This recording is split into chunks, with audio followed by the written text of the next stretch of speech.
Halo semuanya, para pencinta bulu tangkis. Belakangan ini ada kabar besar nih. Salah satu legenda terbaik kita resmi gantung raket. Nah, hari ini kita akan bedah tuntas perjalanannya. Oke, langsung aja kita selami kisah Marcus Fernaldi Gideon, yang kita kenal sebagai separuh dari duo fenomenal The Minions.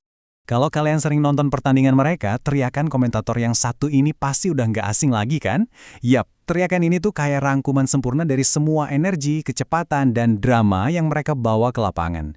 Setiap pertandingan mereka itu bukan cuma soal poin, tapi udah kayak sebuah pertunjukan yang bikin jantung deg-degan. Nah, yang bikin kisah mereka ini benar-benar inspiratif adalah gimana mereka membalikan semua ekspektasi. Dulu, banyak banget loh yang meremehkan postur mereka.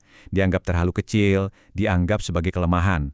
Tapi realitasnya, mereka justru megang rekor peringkat satu dunia paling lama dalam sejarah ganda putra. Ini bukti nyata kalau ukuran itu sama sekali bukan penentu segalanya. Jadi, gimana sih semua ini berawal? Kok bisa pasangan yang awalnya dianggap underdog, ini malah jadi kekuatan yang begitu dominan di dunia bulu tangkis? Yuk kita mundur sedikit ke awal mula terbentuknya kemitraan legendaris ini. Oke, jadi sebelum berpasangan sama Kevin, Marcus itu sebenarnya udah punya prestasi loh. Tapi titik baliknya itu ya di tahun 2015, pas PBSI resmi memasangkan dia dengan Kevin Sanjaya. Dari sinilah julukan The Minions itu lahir. Sebuah julukan yang awalnya mungkin kedengeran agak meremehkan, tapi nggak lama kemudian, nama itu justru jadi simbol dominasi yang paling ditakuti lawan-lawannya. Dan inilah kuncinya. Ini inti dari kejeniusan mereka.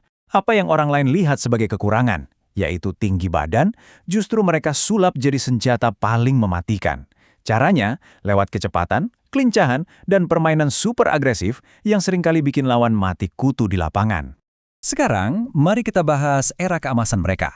Sebuah periode panjang di mana nama Marcus dan Kevin itu udah kayak jaminan kemenangan. Sebuah era di mana mereka nyaris, sekali lagi nyaris, tak terkalahkan. Coba lihat angka ini deh, 259. Ini bukan sekedar angka biasa, teman-teman. Ini adalah jumlah minggu mereka berturut-turut tanpa putus nangkring di peringkat satu dunia. Itu hampir 5 tahun, rekor terlama dalam sejarah dan jadi bukti nyata dominasi absolut mereka di puncak. Gila kan? Selama masa-masa itu, wah, mereka ngasih banyak banget momen kebanggaan buat kita, buat Indonesia. Mulai dari gelar Super Series yang gak kehitung, medali emas Asian Games yang super emosional, sampai jadi tulang punggung tim kita pas bawa pulang Piala Thomas. Bagi kita para fans, ngelihat nama mereka di daftar main itu udah kayak jaminan medali buat Indonesia. Terus apa sih rahasia mereka? Apa yang bikin mereka begitu mematikan? Jawabannya adalah perpaduan yang sempurna banget.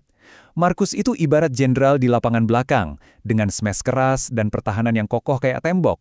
Nah, dia jadi penyeimbang yang pas banget buat Kevin, yang permainannya di depan net itu ajaib, penuh tipuan, dan gak bisa ditebak sama sekali. Tapi, seperti yang kita semua tahu, gak ada yang abadi dalam olahraga. Dominasi selama bertahun-tahun itu ternyata menuntut harga yang sangat-sangat mahal, terutama buat fisik seorang atlet. Pertanyaan ini nih yang membawa kita ke sisi lain dari gemerlap medali dan trofi. Karena di balik semua selebrasi kemenangan, ada pengorbanan yang luar biasa. Ada harga mahal yang harus dibayar. Dan jawaban singkatnya, segalanya. Marcus memberikan semua yang dia punya, mendorong tubuhnya sampai ke batas paling akhir demi mengharumkan nama bangsa. Ini adalah siklus yang berat banget. Terus-menerus main di performa puncak, akhirnya menyebabkan cedera kaki yang berkepanjangan.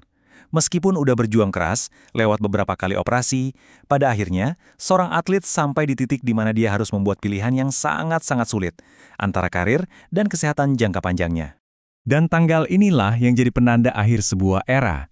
Sebuah pengumuman yang jujur bikin banyak dari kita sedih, tapi di sisi lain kita juga sangat mengerti perjuangan berat yang udah dia lalui selama ini.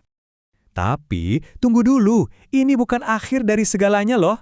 Justru, ini adalah awal dari sebuah babak yang baru. Perpisahannya dengan lapangan sebagai pemain adalah awal dari peran barunya yang gak kalah penting di luar lapangan. Kalau kita ngomongin seorang legenda, kita nggak cuma ngomongin soal piala atau medali. Kita ngomongin tentang warisan. Apa sih yang mereka tinggalkan untuk generasi selanjutnya? Apa dampak abadi mereka di olahraga yang kita cintai ini? Warisan Marcus itu besar banget. Bukan cuma soal rekor dan gelar, tapi juga tentang bagaimana dia dan Kevin mengubah total cara dunia memandang permainan ganda putra. Dan sekarang, lewat Gideon Badminton Academy miliknya, dia nerusin warisan itu. Dia sibuk nyiapin dan mencetak The Minions baru untuk masa depan bulu tangkis Indonesia. Keren kan? Jadi, mewakili semua penggemar bulu tangkis Indonesia, rasanya cuma ada satu hal yang pantas kita ucapkan. Terima kasih banyak Cousinho untuk semua perjuangan, pengorbanan, dan semua kebahagiaan yang tak terhitung jumlahnya yang udah kamu berikan buat kita semua. Selamat menikmati masa pensiunmu, legenda! Nah, sekarang giliran kalian. Aku pengen tanya nih, dari sekian banyak pertandingan dan momen-momen ikonik, momen apa sih dari seorang Marcus Gideon yang paling membekas di ingatan kalian? Coba deh bagikan cerita kalian di kolom komentar ya.